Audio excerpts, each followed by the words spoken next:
me lembro que um dos problemas difíceis que houve nessa transição foi que, num determinado momento, o doutor Leitão, você vê aí, vê a firmeza do Tancredo. O doutor Leitão me telefonou, dizendo que, me falou que já tinha falado com o Tancredo e que havia um movimento muito grande na aeronáutica, que ele estava tendo informação que havia um manifesto na aeronáutica contra a nomeação do brigadeiro Moreira Lima. Eu aí voltei, ele estava já no Riacho Fundo, na fase de transição.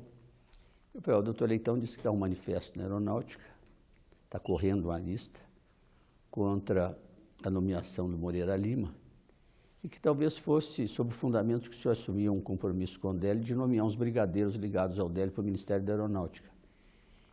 E que, quem sabe, o senhor poderia voltar atrás e nomear um dos brigadeiros do Délio para o Ministério da Aeronáutica. Ele ouviu, tirou uma carteira do bolso, ele mesmo ligou o telefone, ele me mandou chamar o Aureliano. E o Aureliano entendeu, ele falou, Aureliano, eu quero saber, eu vou designar o meu ministro da Aeronáutica hoje. Até 5 horas da tarde eu vou chamar, mandei o Mauro Salles convocar a imprensa, que eu vou designar o meu ministro da Aeronáutica. Quem é que vai ser? O Moreira Lima ou o brigadeiro Diocleciano, se eu não me engano era Diocleciano, que era do Tribunal Superior Militar. Sim. E então, ou você me fala isso, que até 5 horas eu indico um dos dois. O Aureliano aí disse para o nome do Moreira Lima, e ele chamou o Mauro Salles e falou, liga para a imprensa que o ministro é o Moreira Lima, que eu vou chamar ele, às 5 horas eu apresento ele à imprensa. E eu, sentado do lado, falei com ele, mas como é que eu falo com o doutor Leitão? Porque ele está dizendo, ele sugeriu justamente o oposto. Ele falou, o problema é o seguinte, na hora que eu escolher o Moreira Lima, se esse manifesto existe, quem já assinou vai retirar a assinatura, e quem não assinou não vai assinar ainda, de modo que eu não posso esperar, tem que ser a decisão hoje. E você diga para o Leitão que eu quis voltar atrás, mas não consegui, porque o Aureliano já tinha ido muito longe no convite ao Moreira Lima. E eu fui ao doutor Leitão e falei, o Tancredo fez um esforço enorme para ver se revertia o quadro, mas o Aureliano já tinha ido muito longe, e convidando Moreira Lima. E o doutor Leitão, para minha surpresa, disse, por isso é que o Tancredo vai ser presidente da República, ele sabe o que ele faz. Eu atribuo isso daquilo, quase um aviso que o doutor Leitão mandou para o Tancredo, dizendo, está acontecendo isso, tomou a decisão rápida. Porque o alívio que o doutor Leitão teve, quando eu falei que o Tancredo já tinha tomado a decisão, só por isso é que ele vai chegar à presidência da República, ele sabe o que ele faz. O Moreira Lima era fã do Santos Dumont e resolveu receber um repórter da Veja e o repórter da Veja, o senhor vai botar o retrato Santos Dumont no seu gabinete? Eu já tenho até um retrato Santos Dumont aqui.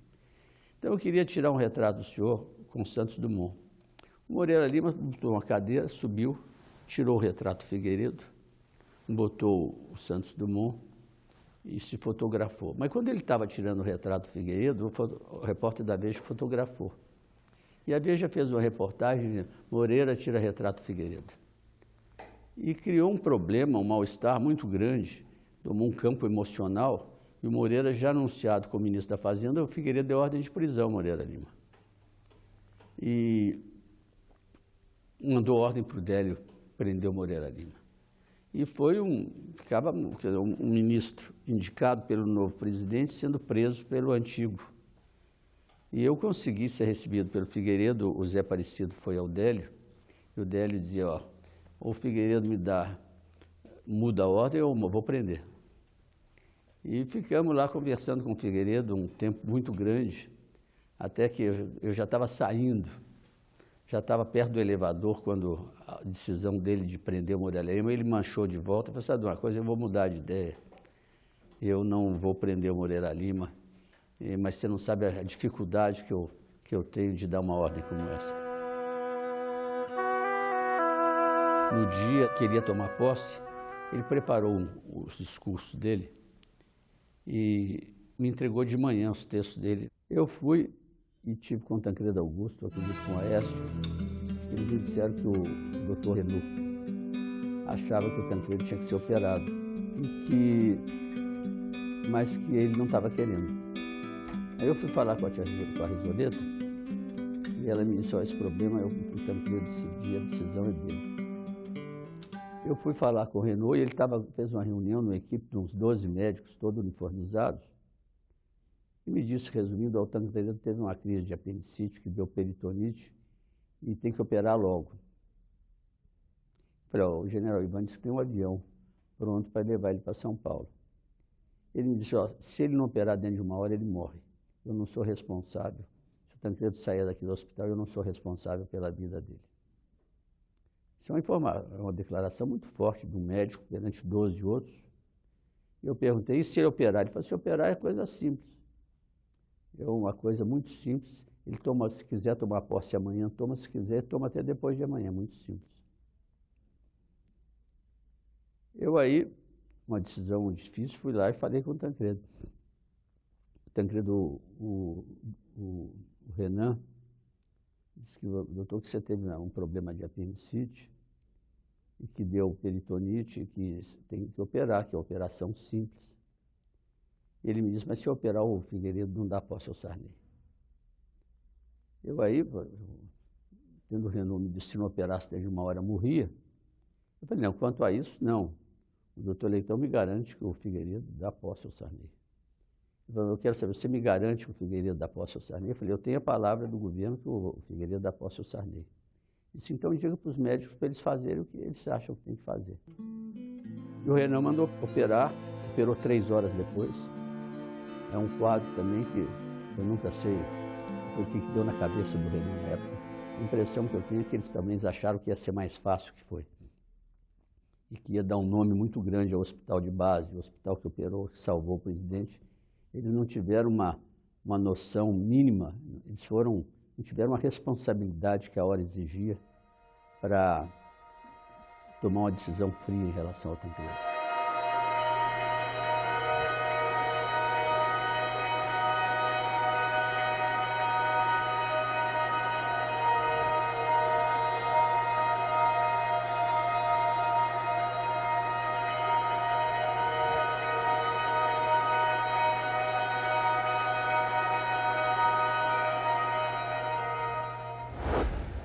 O governo do presidente Sarney uniu todas as forças políticas do país, assumindo o cargo em decorrência de uma das maiores tragédias da política nacional.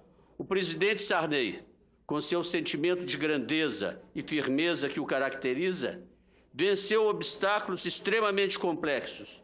Você teve aí um período militar durante 20 anos, houve uma transição com a competência organizada pelo Tancredo, o Ulisses participou, mas de repente você caiu de quase uma ruptura.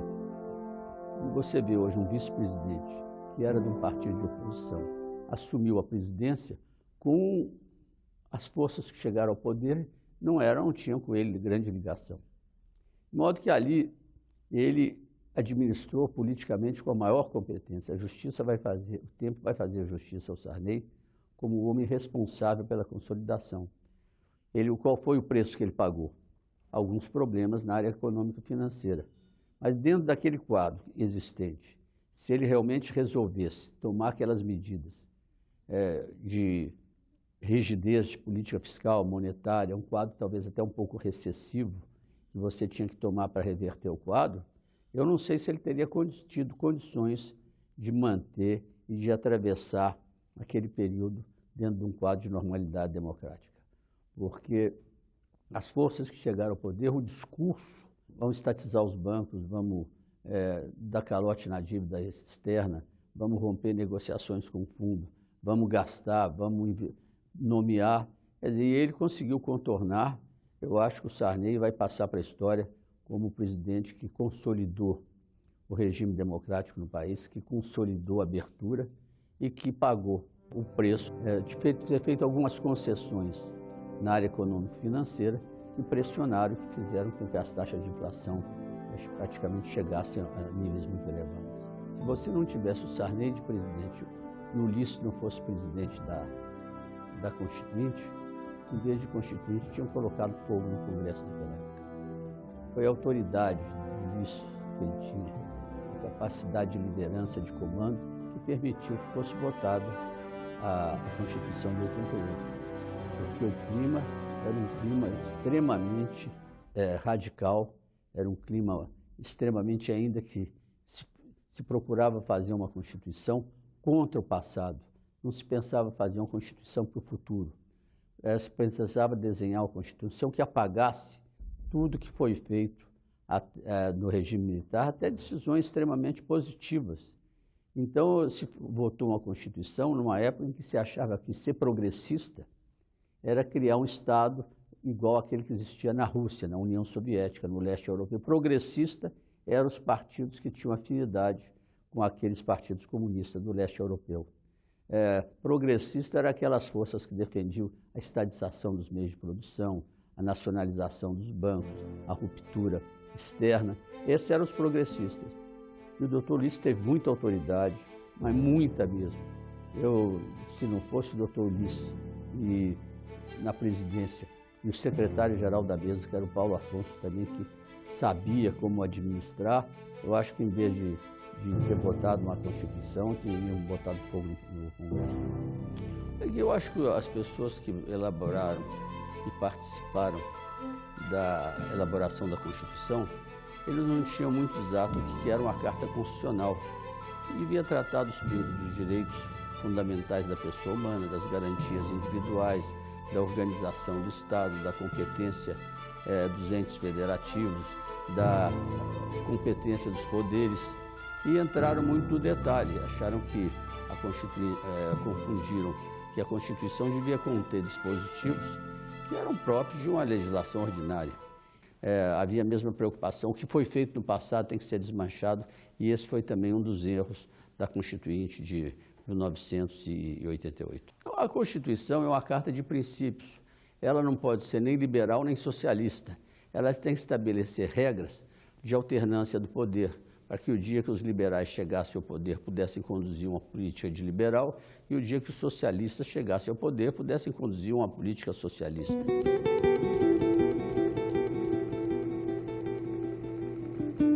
Aqui eu estava disputando uma eleição para prefeito do Rio, um pouco afastado da Câmara naquele momento, de modo que eu não participei de todo aquele período relacionado com comissões de inquérito, de levantamentos feitos na fase anteriormente ao impeachment. Mas eu vim e votei favoravelmente ao afastamento, porque havia sido criado no Brasil um tal clima, uma tal situação emocional, que realmente não havia mais condições para o presidente continuar no poder. Quer dizer, eu nunca entrei no mérito das acusações sobre o aspecto de dolo. Meu voto foi um voto político, achando que as condições do momento indicavam que o país exigia que ele não permanecesse mais na presidência da República. Eu fui presidente da Comissão de Finanças no governo Itamar Franco. Fui relator, inclusive, também da reforma administrativa proposta pelo presidente Itamar Franco. Foi um período de muita tranquilidade. Ele tentou fazer um governo de união nacional, todos os partidos participaram desse governo. Ele realmente abriu o caminho para que houvesse a reforma financeira grande, com a participação do presidente Fernando Henrique, então ministro da Fazenda, e o caminho que ele abriu para o Plano Real é o marco do governo Itamar Franco. Eu não pertencia naquele momento a nenhum partido político.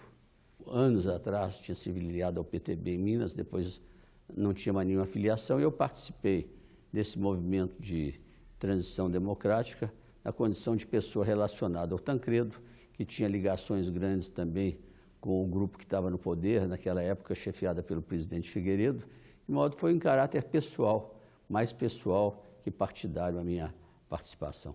Em 1996, o presidente entendeu que o Partido Progressista, naquela época era PPB, Partido Progressista Brasileiro, deveria chegar a participar do seu governo e que deveria ocupar um ministério. E eu fui escolhido. Eu tinha ligações familiares com o presidente. O primo do pai dele, o general Ciro Cardoso, serviu em São João del Rei, foi padrinho de casamento de meu pai. Posteriormente, serviram juntos no gabinete do Getúlio. Na época de transição do Tancredo, eu tive um relacionamento estreito com o Fernando Henrique. Ele conseguiu, naquela viagem ao Tancredo, ao exterior, que o Tancredo fosse recebido pelo Mitterrand em Paris, na casa na casa residencial dele, porque o Itamaraty não tinha conseguido ainda que o Tancredo fosse recebido pelo Mitterrand, porque o Mitterrand estava quase de férias. E ele, de modo que eu conhecia o Fernando Henrique também da Constituinte, e o Sérgio Mota, que me telefonou dizendo que eu seria a pessoa escolhida do partido. Eu recebi o convite, através do Luiz Carlos Santos, para ser ministro da Agricultura.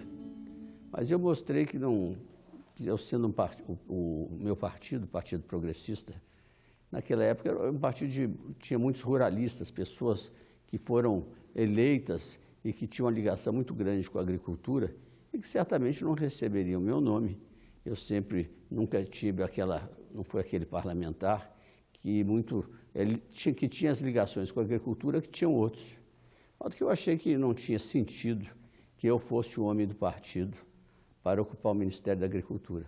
Aí, num segundo momento, o Sérgio Mota entrou também nesse movimento de que o partido pudesse chegar ao Ministério e indicou o meu nome e eu fui. O presidente já tinha mostrado sinais, o Eduardo Jorge também, o Clóvis Carvalho, e eu acabei indo para o Ministério da Indústria e Comércio do presidente. Ali se trabalhou muito junto com a Receita para estabelecer o sistema simples de tributação, que hoje já evoluiu e que beneficia milhões de pequenas e médias, de micro e pequenas empresas, e também se estabeleceu um sistema de incentivo ao cinema, que deu uma alavancagem muito grande à produção cinematográfica do Brasil. Foram essas linhas gerais da minha passagem pelo Ministério da Indústria e do Comércio. O presidente manteve a participação do Partido Progressista no governo e me convidou para que eu continuasse representando o partido, dessa vez no Ministério do Trabalho. Foi quando eu acho que o marco da minha passagem pelo Ministério do Trabalho foi aquele acordo que nós fizemos, o acordo do FGTS, né? Que era um acordo em que você abrangeu mais de quase 40 milhões de trabalhadores, né? E um acordo que exigiu uma presença muito grande com as centrais sindicais e patronais, em que nós pagamos a todos os trabalhadores a correção do FGTS que eles haviam perdido em governos anteriores. Eu fiquei todo o período, eu fiquei de 96 até abril de 98, quando eu saí para disputar as eleições para deputado federal. Havia muita incerteza sobre o que seria o governo Lula, né? Muita desconfiança se ele realmente iria implementar todas aquelas bandeiras que ele apresentou durante a sua campanha, que era quase uma ruptura com o sistema econômico, com a ordem financeira, com a ordem externa. Mas ele mostrou muito bom senso. Chegando à presidência da República, ele manteve uma política financeira bastante pé no chão, teve preocupação em reverter qualquer pressão inflacionária, no equilíbrio das contas externas, de manter uma política externa baseada naquela ordem já estabelecida de bom relacionamento com o Mercosul, com os países da América Latina, com os organismos internacionais. Colocou no Ministério do Trabalho o ministro Palocci, que foi uma verdadeira revelação, né? De bom senso, de competência, um homem que somou, que uniu, que aglutinou, de modo que foi altamente positivo o período de transição do governo Fernando Henrique para o governo Lula, e os resultados da sua administração foram muito positivos, o que resultou numa grande vitória no segundo mandato. Eu acho que o primeiro governo Lula vai passar a história pelo que ele impediu que ocorresse, ou seja, pelas expectativas que ele não permitiu que se tornassem realidade, e por uma política econômica financeira bastante racional, uma política externa extremamente positiva, uma política de um bom relacionamento com as Forças Armadas, que todos temiam, de modo que o primeiro governo Lula, a administração Lula, foi extremamente positiva. De modo que você tem hoje aquela meta que é necessário você fazer uma política financeira de austeridade sem abrir mão de investimentos na área social. Eu acho que o sistema financeiro, o sistema financeiro de um país, ele tem que se basear em dois tripés: Primeiro, arrecadar, ou seja, as pessoas de maior renda e maior patrimônio devem dar uma maior fonte de recursos para o Estado. E os seus recursos serem aplicados em programas que beneficiam as pessoas de menor renda. Eu defendo que um Estado forte, e para que você tenha um Estado forte, você tem que ter um Estado pequeno, ou seja, um Estado que não... Eu sou, como princípio geral, contra o Estado empresário. Eu acho que privatização e descentralização administrativa são palavras-chave da organização do Estado brasileiro. Eu acho que o que pode ser feito pelos estados não deve ser feito pela União. O que pode ser feito pelos municípios não deve ser feito nem pela União, nem pelos estados. E o que pode ser feito pelo setor privado não deve ser feito nem pela União, nem pelos estados, nem pelos municípios. De modo que eu devo dizer, eu sou uma pessoa feliz, eu não me lembro de desgosto meu. Eu lembro mais de posições, dificuldades todo mundo teve, e eu acho que eu tive sempre coragem para enfrentar todas as dificuldades que todos têm, né? Nunca me abati nenhuma diante delas. Eu diria até o seguinte, eu me considero a pessoa mais corajosa do mundo, porque eu tenho medo de tudo e enfrento medo. De modo que o desgosto não marca a minha vida, eu não me lembro deles. Se tive, devo ter tido muitos, eu deles não me lembro mais. E a vida não dura só um dia, a vida é uma sequência de fatos, e é necessário a pessoa estabelecer, saber para onde vai e ter certo que é necessário trabalhar muito. Eu acho que o trabalho com lealdade, com correção, são os caminhos que têm que ser percorridos pela pessoa que quer ter uns bons resultados.